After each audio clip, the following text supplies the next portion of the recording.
ભાજપ પ્રદેશ પ્રમુખ જગદીશ વિશ્વકર્મા બનાસકાંઠાના પ્રવાસે વડગામ હેલિપેડ પર ભાજપ પ્રમુખનું ભવ્ય સ્વાગત કરાયું।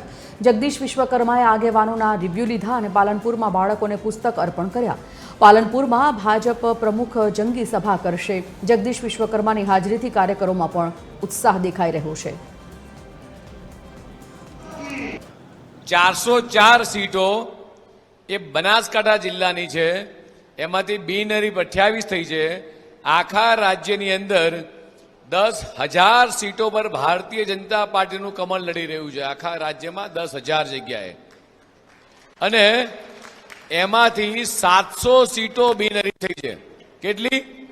700। કોંગ્રેસ પાસે આજે અમૃતભાઈ એક પણ ઉમેદવાર એવું કહેવાય કે નથી, એવું નથી કે આજ કોંગ્રેસના ઉમેદવારો એ કોંગ્રેસ છોડી અને ભાજપમાં આવી રહ્યા છે।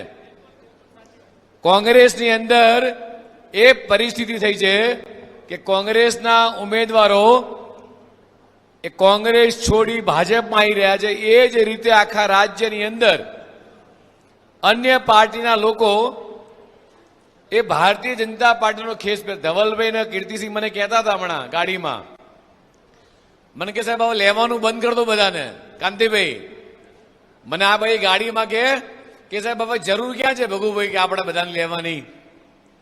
ગોવિંદભાઈ, એટલે તો વાત સાચી છે, પણ કોંગ્રેસ પાસે નેતા નથી, નથી નિયતિ કે નથી વિઝન, અને એટલા માટે કોંગ્રેસના તમામે તમામ કાર્યકર્તાઓ એ કોંગ્રેસ છોડી અને ભાજપમાં આવી રહ્યા છે કે અમારો વિકાસ ભાજપમાં છે।